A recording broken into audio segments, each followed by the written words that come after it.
Bonjour et bienvenue sur cette... Oh, une petite coupure ici.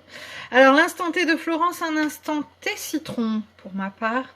Et j'ai pris note quand même de cette tasse que j'ai choisie ce matin et qui rappelle la transparence. Alors la transparence dans tous les sens du terme, et notamment être transparent avec soi-même. Alors je rappelle, hier j'ai fait une vidéo donc en date du 23 mars 2020 où j'évoquais la notion de coronavirus et la spiritualité et effectivement on parlait de toute cette notion de transparence, d'être transparent face à soi-même, face à ses responsabilités, face à ce que l'on vit. Donc voilà, je pense que de toute façon, aucun de nos choix n'est anodin. Même choisir une tasse, vous allez dire, mais qu'est-ce qu'elle raconte? J'ai un bouquin d'ailleurs sur ça. Je suis en train de chercher le titre. Il est dans ma bibliothèque, pas très loin. Bon, je ne l'ai plus là en tête, mais effectivement, où tout est décrypté. Ça, c'est super intéressant. Les matériaux qu'on choisit, les couleurs. Et donc, voilà, aujourd'hui, ce petit thé citron. Et donc dans une tasse transparente n'est là non plus pas anodin.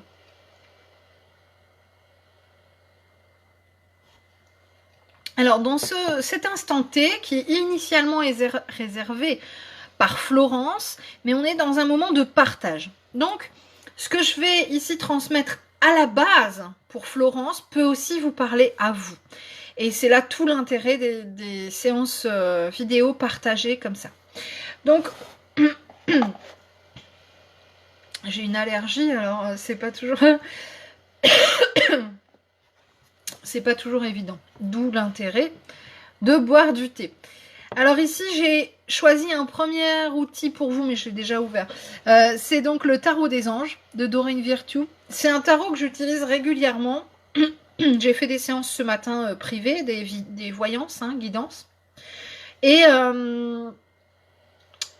c'est vraiment un outil que j'ai depuis quasiment mes tout débuts de médium et qui me parle très fort. Donc c'est vrai que je l'utilise fréquemment parce que j'ai vraiment une belle résonance avec. J'aime les outils de Doreen Virtue, je vous invite à la découvrir. Et j'aime spécifiquement celui-ci, le tarot des anges. Alors aujourd'hui, je vais tirer une carte, mais qui peut-être fera résonance pour d'autres personnes qui sont en train de regarder cette vidéo. Alors, on est sur un contexte particulier. Je vois qu'il y a plus de monde que d'ordinaire avec ce fameux confinement. Moi, je dis tant mieux. Voilà, je suis ravie de vous avoir à mes côtés pour cet instant T pour Florence. Hop, ça y est. Moi, je me sens vibrer vers telle ou telle carte. Et là, c'est celle-ci que j'ai tirée pour vous, Florence, avec le 7 de terre. Alors, la terre, c'est un élément d'ancrage. On vous dit des graines solidement implantées. Vous êtes en train d'implanter de très belles graines et de manière très solide et durable. Accordez-vous une pause temporaire. Ah ben oui, effectivement, on est sur une pause temporaire collective. Par contre, bon, Florence, je connais un petit peu son histoire personnelle. Moi, l'histoire de graines implantées, je sais pas si ça vous parle, Florence, mais bon, bref, ça c'est personnel. Elle verra et elle me renverra un message si elle le souhaite à ce sujet. Alors, ici dans le petit bouquin de Doreen Virtue, on va voir ce que nous dit ce 7 de terre. Les fruits de votre labeur continuent de croître. La récolte est d'ailleurs imminente. Moi, je vois mai-juin. Je ne sais pas ce que vous avez planté, mais ça va arriver. Tâchez de faire preuve de patience et de faire une pause afin de planifier les prochaines étapes de votre projet. C'est ce que j'expliquais hier dans ma vidéo Coronavirus et spiritualité, c'est que on a cette opportunité de faire une pause dans nos vies. Alors c'est vrai cette pause, elle peut être un peu anxiogène, je peux l'entendre tout à fait. Néanmoins, elle a aussi la chance et le mérite d'exister. Quoi qu'il en soit, il faut qu'on s'en serve. Donc là, on vous demande de faire une pause, Florence, et on nous demande à tous de travailler cette introspection, de travailler nos choix, de travailler nos choix de vie notamment. et pouvoir planifier comme ça ce que l'on a envie de mettre en place par la suite. Vous avez peut-être l'impression qu'il vous reste encore beaucoup de chemin à parcourir, mais ne perdez pas de vue tout ce que vous avez accompli jusqu'ici. Mais alors ça, je sais pas vous, mais alors moi personnellement, c'est mon truc. Je vois toujours tout ce qui reste à faire et je vois pas tout ce que j'ai déjà fait et qui est déjà formidable. Et donc ça, c'est peut-être aussi nous dire « Ah, mais dis donc, c'est vrai que il te reste des choses à faire, mais regarde ce que tu as déjà fait. » C'est intéressant aussi de voir dans ce sens-là. Alors, l'anxiété que vous ressentez à propos de la situation actuelle n'a pas le moindre fondement. J'ai l'impression que ça, c'est un message des guides pour tout le monde. Les périodes d'inertie et de surplace que vous vivez sont temporaires. Gratitude. Profitez-en pour vous reposer, prendre des vacances et vous ressourcer. Bon, eh ben voilà, quand je vous dis que les messages peuvent parler à tout le monde. Bon, alors, c'est très chouette. Merci donc Florence de nous permettre d'entendre ce message pour vous, mais qui peut-être va résonner en nous aussi. Alors, j'ai choisi 2 autres outils, 2 ouvrages. Le courage, la joie de vivre dangereusement par Osho, un grand maître à penser, aux éditions Jouvence. Et j'ai été attirée par le mien. Voilà, une fois n'est pas coutume. Je me suis dit, je vais quand même pas prendre le mien, j'aime bien faire découvrir les ouvrages et tout. Mais non, on me poussait vers celui-là. Alors, c'est mon premier recueil de messages célestes. C'est un livre qui va s'utiliser finalement comme un oracle, pour ceux qui ne connaissent pas encore. Dans celui-ci, il y a 300 messages. Après, j'ai fait tome 2 et tome 3, où là, il y a 200 messages. Je les ai fait un peu plus light. Donc, il suffit soit de choisir un chiffre, voilà. Hein. J'ouvre et je choisis soit la page de gauche, soit la page de droite. J'avais le chiffre 151 en tête pour Florence.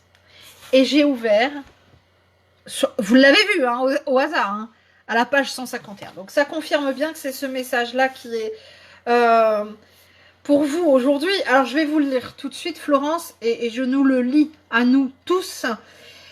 Si tu te fais du souci pour ça, tu te feras du souci pour tout. Détache-toi de ce qui n'est plus toi, prends ton envol. Alors, laisse ta chrysalide derrière toi et vole. C'est vraiment typique de cette période de printemps, puisque le printemps, c'était il y a quelques jours, hein, l'équinoxe de printemps, le 20 mars. Et c'est vraiment cette notion-là de transformation, le papillon qui ouvre ses ailes, qui sort de son cocon et de sa chrysalide.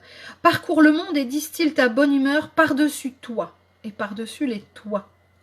Tu as beaucoup à donner, merci d'être là. Tu as un fond d'amour inépuisable. Ne redoute pas les chutes car nous sommes là et chacune est faite pour te montrer, le nez au sol, ce que tu n'avais pas perçu jusque-là, trop occupé à regarder en l'air. La chute est bénéfique, jamais néfaste. Souviens-t'en et ne la crains plus. C'est vrai que quand on tombe, on a mal. On a l'impression d'ailleurs parfois qu'on n'arrivera plus jamais à se relever ou que ça prendra un temps infini. Or, effectivement, le fait de tomber, c'est intéressant de rester là quelques instants sur cette chute et de l'analyser et de regarder ce qu'elle nous apporte, qu'elle nous apprend de nouveau, de regarder un petit peu cette vision nouvelle des choses, plutôt que d'avoir toujours effectivement le nez en l'air. La chute nous fait redescendre un petit peu, nous recentrer. Et en ça, nos guides nous disent de ne pas la craindre. Alors, merci Aurélie qui dit en live là sur Facebook, je les ai, j'adore, je suis fan. Je ne sais pas Aurélie si vous parlez de mes ouvrages, mais je crois. Et merci beaucoup. C'est vrai que les gens qui utilisent ces livres-là me font de très très beaux retours parce que ils me disent toujours ça me parle incroyablement. Alors c'est vrai que, initialement ce sont des messages de guide que j'ai canalisés de manière personnelle. Donc là il y en a 300, dans un autre il y en a 200, puis il y en a encore plein. Donc on est comme ça sur à peu près 1 millier de messages hein, que j'ai réceptionnés. Et donc je les ai mis sous forme de recueil pour pouvoir les compiler et pour pouvoir les partager. Et cette forme-là, je la trouve chouette parce qu'effectivement on n'a pas besoin de sortir les cartes, se tirer des cartes, etc. On va ouvrir son bouquin ou choisir un chiffre et recevoir un message. On peut le faire tous les jours. Il y a des gens qui le font tous les matins, c'est leur petit rituel du jour. Et voilà, c'est un outil qui est à la fois et instructif, et il est utilisable par tous. Et ça, c'est l'intérêt aussi. C'est-à-dire qu'il ne faut pas être médium ou voyant pour utiliser ce livre-là. Alors ici, on est sur le livre d'Osho, Le Courage, et j'ai le chiffre 74 en tête pour vous, Florence. Et il est question de la notion de peur. Je regarde pour... Alors, je ne vais pas tout vous lire parce que c'était la suite d'un paragraphe précédent. Alors, on parle d'un enfant, par exemple, qu'on laisserait tout seul à la maison, qui aurait peur, donc. Une solitude, une immense solitude entoure cet enfant, c'est l'état de la peur. Cet état surgit parce que votre éducation ne vous permet pas de laisser l'amour arriver. L'humanité a été entraînée à toutes sortes de choses, mais pas à l'amour. À nouveau, j'ai l'impression que ce message qui vous est destiné nous est destiné à tous. Cette notion de solitude, de cet enfant qu'on laisse seul à la maison, c'est bien nous, je pense, actuellement en confinement. Cet amour universel, mais aussi cet amour inconditionnel qui est en chacun de nous dès la naissance. Si on n'en a pas conscience et si on n'a pas accès à ça, on va se retrouver effectivement confiné chez soi et dans une situation de peur. Et là, donc, Osho nous rappelle que l'humanité n'a pas été formée à ça, n'a pas été entraînée. On vous a entraîné à tuer, des années d'entraînement, des armées existent. On nous a entraîné à calculer, il existe des collèges, des universités, des années d'entraînement, juste pour programmer que personne ne puisse vous tromper, mais vous pouvez tromper les autres. Nulle part on vous permet d'aimer librement, aucune opportunité disponible. Bon, j'irai quand même pas à être aussi tranchante, parce que je pense au contraire que... Alors ce livre-là, il date peut-être aussi, mais je pense que depuis, 2004, depuis, fort heureusement, les choses ont changé, les consciences sont en pleine évolution. Je lisais un article ce matin sur l'évolution notamment de la fréquence vibratoire de la Terre, qui est passée de 5 et quelques en 95, aujourd'hui à 15.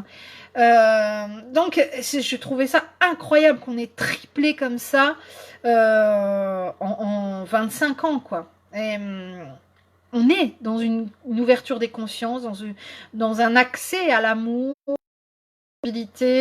et au développement personnel, développement de soi. Mais effectivement, c'est vrai que ça n'est pas l'amour, on ne l'apprend pas à l'école, on ne l'apprend des fois même pas dans sa famille. Donc, c'est important ici et maintenant de se reconnecter à cette force d'amour, d'avoir le courage de se reconnecter à ça et de se reconnaître dans cette force-là qui nous meut depuis notre naissance et même bien avant. Nous sommes issus de ce qu'on peut appeler la source, un ensemble d'âmes qui font donc des choix en conscience pour venir s'incarner ici sur Terre. Et initialement, et quand on y retourne aussi, les défunts nous en parlent très souvent, initialement, elle est baignée d'amour, d'un amour inconditionnel. Je pense notamment à Nicole Dron, qui en parle très très très brillamment dans son expérience de mort imminente, où effectivement elle a vécu une NDE, elle est décédée quelques instants et puis elle est revenue sur Terre. Elle était jeune et elle a souvenir de ce qu'elle a vécu et elle dit c'est un amour qui est tellement fort, qui est incomparable à ce qu'on peut vivre sur Terre, qu'on n'a même pas envie de revenir. Elle dit j'étais bien, je venais d'accoucher pourtant, un bébé de quelques semaines, mais j'étais tellement remplie de cet amour de l'autre côté que je n'avais pas envie de revenir sur Terre. Donc là, je pense qu'il faut qu'on puisse se reconnecter à cet amour-là, avoir le courage d'être soi et d'être pleinement soi, de s'aimer. Et là, je vous le dis à vous, Florence, et je nous le dis à nous tous. pour pouvoir semer ces fameuses graines dont on parlait au tout début avec votre carte du tarot des anges, hein, de Dorine Virtue, et semer les graines de l'amour. Alors la boucle est bouclée, voilà pour votre instant T, Florence, un instant qui, je pense, nous parle à tous. Donc gratitude pour ce partage, merci beaucoup de votre confiance. Bonté à vous. Je vous souhaite de très beaux moments d'introspection et de recentrage sur vous-même. Je vous embrasse, prenez soin de vous.